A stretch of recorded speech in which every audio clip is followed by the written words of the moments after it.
Welcome to back. किसी technical problem के कारण समस्या पैदा हो गई थी, तो आपका फिर से स्वागत है। हम पढ़ रहे थे मध्य पाषाण काल के बारे में कि उससे पहले हमने पूरा पाषाण काल पढ़ा। मध्य पाषाण काल को इनके उपकरणों के आधार पर जो मानव ने मध्यकाल में उपकरण प्रयोग में लाए, तो जो पूरा पाषाण काल के जो उपकरण थे वो उनसे और मध्य पाषाण काल के उपकरणों में थोड़ा अंतर है, भिन्न है। मध्य पाषाण काल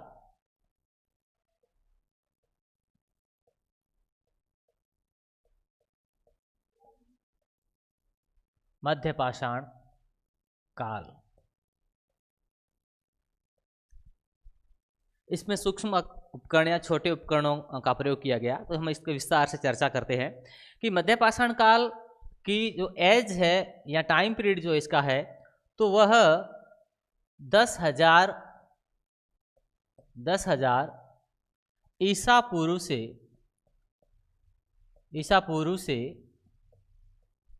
4,000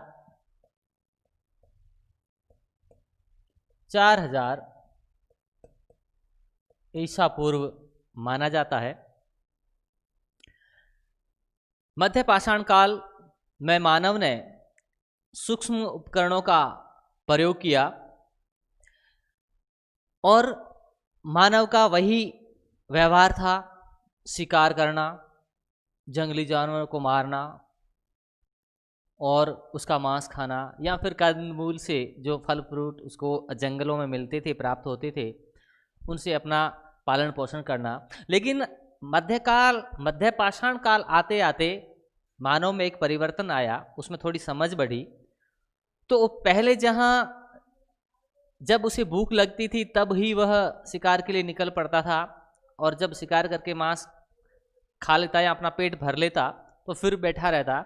लेकिन अब जो है मध्यकाल आते आते इसमें मानव थोड़ा बुद्धिमान बना और यहां पर जो है इसने पशुपालन प्रारंभ कर दिया, यानी पशुओं को पालना प्रारंभ किया। मध्य पाषाणकालीन मानव जो है पशुपालक बन गया, लेकिन अभी भी पशुपालन का उद्देश्य जो वर्तमान के हमारे मानव के उद्देश्य है उनसे बहुत भिन्न था, थोड़ा बहुत समथिंग था पास कि वो जो है शिकार के लिए दूर भागता, तो उसने पशुपालन ही शुरू कर दिया कि नज़दीक से ही। तो इस प्रकार मध्य पाषाण काल के प्राप्त साक्ष्यों की बात करें कि सबसे पहले मध्य पाषाण कालीन साक्ष्य कहाँ से प्राप्त हुए, तो मध्य पाषाण कालीन साक्ष्य सबसे प्रथम जो है ये प्राप्त हुए थे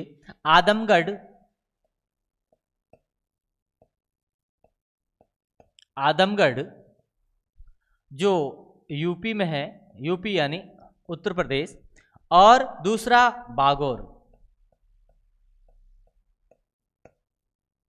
बागोर जो राजस्थान के भीलवाड़ा जिले में स्थित है। यहाँ से सबसे पहले मध्य पाषाण काल के साक्ष्य प्राप्त हुए।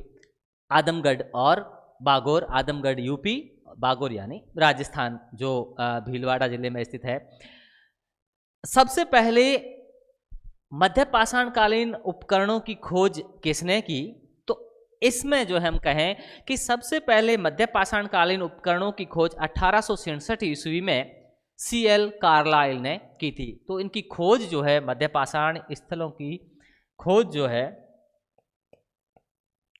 1867 ईस्वी में CL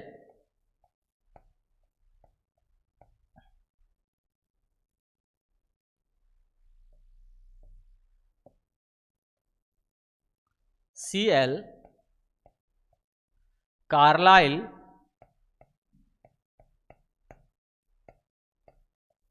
ने की थी। 1867 ईस्वी में इन उपकरणों की या खोज की थी। कहाँ से, तो वह विंध्य क्षेत्र से। यानी सीएल कार्लाइल ने जो मध्य पाषाण कालीन उपकरण है या सूक्ष्म उपकरण जिन्हें कहा गया है, लघु उपकरण जिन्हें कहा गया है, उनकी खोज 1867 ईस्वी में सबसे पहले सीएल कार्लाइल ने की थी। अब बात करें कि मध्य पाषाण काल के उपकरण किनसे बने हुए थे। जिस प्रकार पुरा पाषाण काल के उपकरण जो है क्वार्टजाइट या चापर चॉपिंग आदि बने हुए थे या क्रोड विधि से बने हुए थे। उसके बाद फलक विधि आई जो मध्य पुरा पाषाण काल, जो फलक संस्कृति भी उसे कहा गया, उससे बने हुए थे। तो मध्य पाषाणी कालीन उपकरण किनसे बने हुए थे? तो इनके उपकरण जैस्पर, कैल्सिनी, चर्ट, क्वार्टजाइट आदि से इनके उपकरण बने हुए थे। भारत में मानव अस्थि पंजर सर्वप्रथम मध्य पाषाण काल के ही प्राप्त होते हैं। यानी भारत में जो अस्थि पंजर सर्वप्रथम मिले वो पुरा पाषाण काल के न होकर सबसे पहले मध्य पाषाण काल के ही प्राप्त होते हैं। और इसी काल में मानव ने पशुपालन प्रारंभ किया और इसके साथ साथ जो है उसने शवों को दफनाने का कार्य भी प्रारंभ कर दिया। यानी मध्य पाषाणी काल का मानव थोड़ा समझदार हो गया, इसमें थोड़ी बुद्धि हो गई।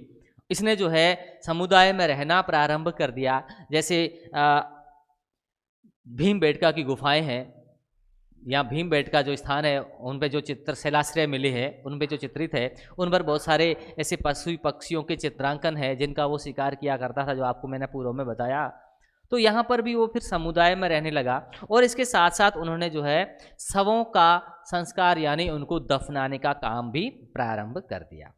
अब हम पढ़ें कि मध्य पाषाण कालीन प्रमुख स्थल कौन कौन से थे और उन प्रमुख स्थलों में कौन कौन सी चीज़ें प्राप्त हुई।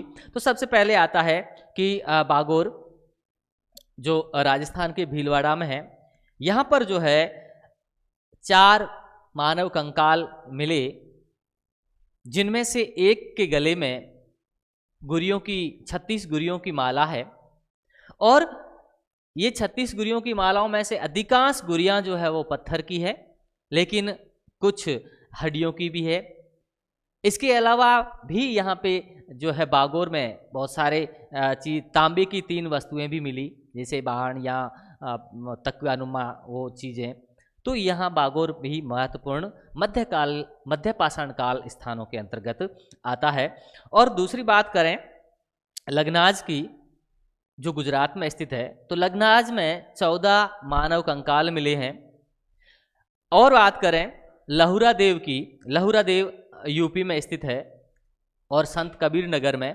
तो लहुरा देव संत कबीर नगर जिले में स्थित लहुरा देव, यहाँ पर जो है भारतीय उपमहाद्वीप में सबसे प्राचीनतम कृषि के अवशेष प्राप्त हुए हैं। इसी प्रकार चौपानी मांडो जिसकी खोज बीबी मिश्रा ने की, और चौपानी मांडो में भी बहुत सारे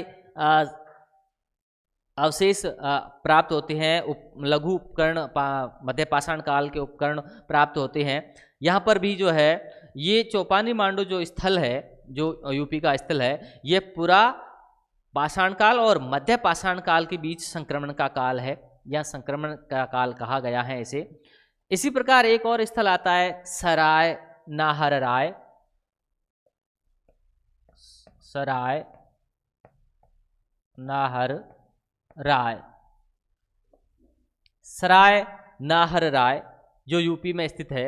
यहाँ पर भी बहुत सारी ऐसी मध्य पाषाण कालीन वस्तुएं प्राप्त हुई या उपकरण प्राप्त हुए जिनसे वो शिकार किया करता था मानव। तो इसकी खोज जो है केसी ओझा ने की थी, इसकी खोज केसी ओझा ने की और यहाँ पर जो है 14 समाधान और 8 ग्रत चूल्हे प्राप्त हुए हैं। इसी तरह एक और स्थान आता है महदहा,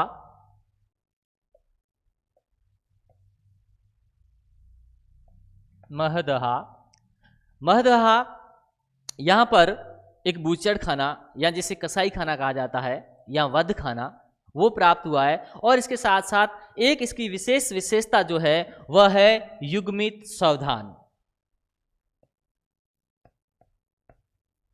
युग्मित सावधान स्वाधान, यानी यहां पर जो है जोड़े में शवों को दफनाया गया था। तो ये इसकी एक विशेषता। कई बार प्रश्न भी आता है कि युग्मित सावधान कहाँ प्राप्त हुए, तो जो है ये महदवा से प्राप्त हुए थे। इसी तरह एक और स्थान आता है दमदमा।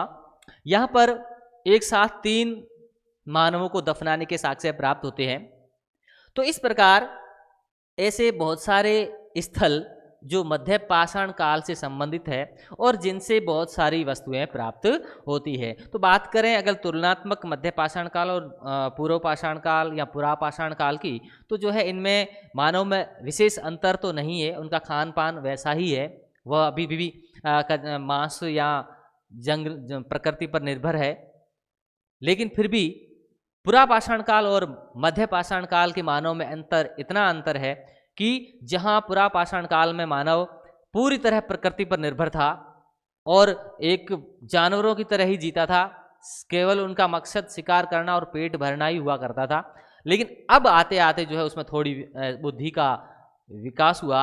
मध्य पाषाण काल तक आते आते जो है उसने पशुपालन करना भी प्रारंभ कर दिया। तो अब आगे तीसरा आता है नवपाषाण काल। नवपाषाण काल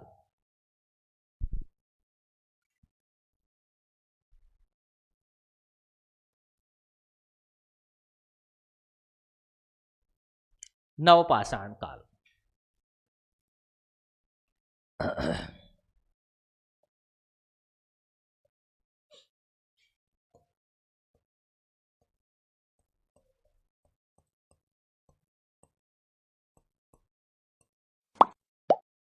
नवपाषाण काल।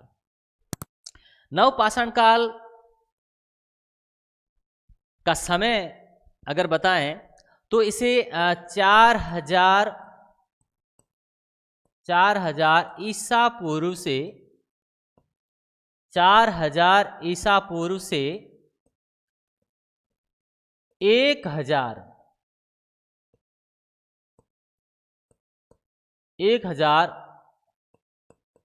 ईसा पूर्व इसे माना जाता है। यानी इसका समय जो है या काल है वह 4000 ईसा पूर्व से 1000 ईसा पूर्व का माना जाता है। नवपाषाण काल के आते आते मानव में थोड़ा और परिवर्तन हुआ, इसमें बुद्धि का विकास हुआ। पहले जहां शिकार पर ही था, मध्य पाषाण तक आते आते उसने पशुपालन का प्रारंभ कर दिया।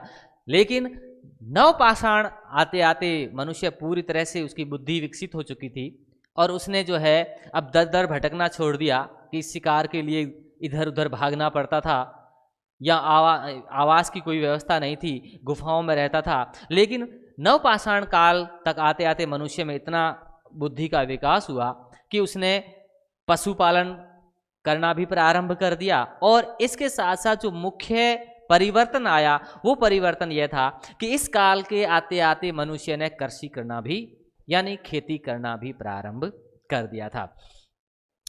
तो नवपाषाण काल का उल्लेख जो है या उसका शब्द का प्रयोग जो है सबसे पहले जॉन लुबाक ने किया, अपनी पुस्तक प्री हिस्टोरिका टाइम्स में किया।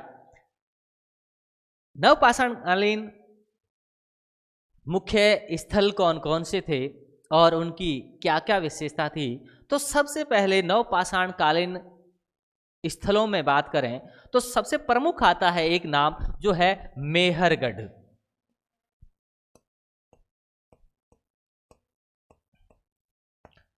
मेहरगढ़ जो बलूचिस्तान में स्थित है और मेहरगढ़ से ही सबसे पहले कृषि किए जाने के साक्ष्य प्राप्त होते हैं। मेहरगढ़ से और भी नामांकित मोहरें और भी बहुत सारी चीज़ें ऐसी प्राप्त होती है। विशेष रूप से मेहरगढ़ की बात करें तो मेहरगढ़ जो है सबसे बड़ी बात यह है कि यहाँ पर सबसे प्राचीनतम कृषि के साक्ष्य प्राप्त होते हैं, खेती की जाने के साक्ष्य प्राप्त होते हैं। और यह भारतीय उपमहाद्वीप की सबसे प्राचीनतम बस्ती थी। यानी नवपाषाण कालीन बस्तियों की बात करें तो यह भारतीय उपमहाद्वीप की सबसे प्राचीनतम बस्ती थी। और इसके साथ साथ यहाँ कृषि, पशुपालन और विश्व में कपास उत्पादन का सबसे पहला जो प्रमाण मिलता है, जो साक्ष्य मिलता है, वो मेहरगढ़ से ही प्राप्त होता है। इसके साथ अगर दूसरा और स्थल की बात करें तो वो है बुर्जहोम। बुर्जहोम जो जम्मू एंड कश्मीर में स्थित है। तो बुर्जहोम नाम कैसे पड़ा? तो यहाँ पर बुर्ज के जो है पेड़ अधिकांश है, इसी पेड़ों के कारण जो है इनको बुर्जहोम कहा गया, लेकिन इससे कोई फर्क नहीं पड़ता है। तो बुर्जहोम में क्या क्या चीज़ें मिली, तो ये बातें जो है ये महत्वपूर्ण रखती है। तो बुर्जहोम की सबसे खास विशेषता एक मानी जाए, यूँ तो काफ़ी चीज़ें मिली है बुर्जहोम में भी, लेकिन सबसे बड़ी विशेषता ये क्या है तो वह बुर्जहोम की है कि यहाँ पर मालिक के साथ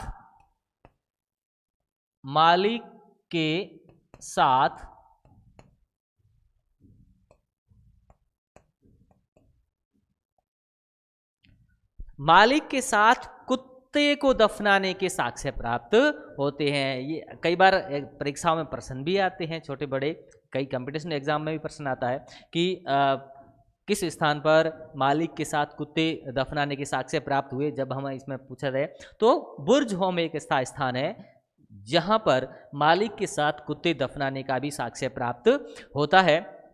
इसी तरह दूसरा है गुफ कराल, ये भी जम्मू कश्मीर में ही है।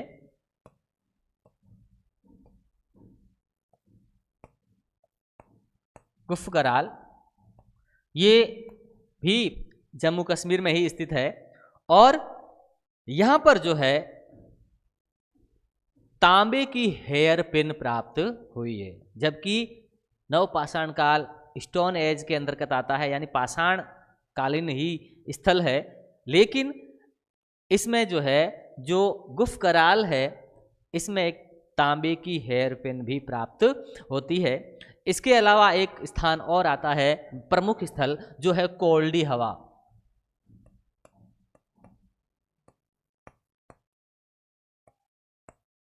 कोल्डी हवा जहां से धान के या चावल के सबसे प्राचीनतम साक्ष्य प्राप्त होते हैं। यहाँ पर जो है कोल्डी हवा से चावल के प्राचीनतम साक्ष्य प्राप्त होते हैं। और ये कोल्डी हवा जो है यह नवपाषाण काल, ताम्रपाषाण काल और ऐतिहासिक युग, इन तीनों से जो है मेल खाता है, या तीनों के साक्ष्य जो है इस कोल्डी हवा से प्राप्त हुए हैं। इसके अलावा एक और स्थल आता है महगढ़ा।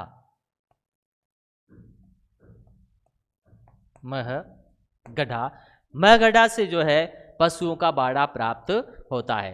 तो इस प्रकार हमने पढ़ा पाषाण काल जो प्रागैतिहासिक युग से संबंध रखता है, और इसके अंतर्गत पाषाण काल को 3 भागों में डिवाइड किया गया। उपकरणों के आधार पर, जो मनुष्य ने उपकरण प्रयोग में लाए उनके आधार पर, एक पुरापाषाण काल, मध्यपाषाण काल और नवपाषाण काल। पुरापाषाण काल को फिर 3 भागों में डिवाइड किया गया, निम्न पुरापाषाण काल, मध्य पुरापाषाण काल और उच्च पुरापाषाण काल। इसमें मनुष्य इसमें क्या क्या परिवर्तन आया मनुष्य में? पुरापाषाण काल में मानव पूरा तरह से आदिवासी था, गुफाओं में रहता था, कच्चा मांस खाता था और जानवरों के समांतर ही था, सिर्फ शारीरिक बनावट में ही वो भिन्न था, बाकी पूरी उसके जो है जानवरों की तरह था। तो उसके बाद जो है मध्य पाषाण काल आते आते उसने जो पशुपालन का प्रारंभ किया, और फिर जो है नवपाषाण काल आते आते जो है उसने पशुपालन के साथ साथ कृषि का कार्य करना भी प्रारंभ कर दिया। तो इस प्रकार हमने तीनों कालों के बारे में पढ़ा। अगली बार पढ़ेंगे अगली क्लास में, तब तक के लिए सबक है। चलो।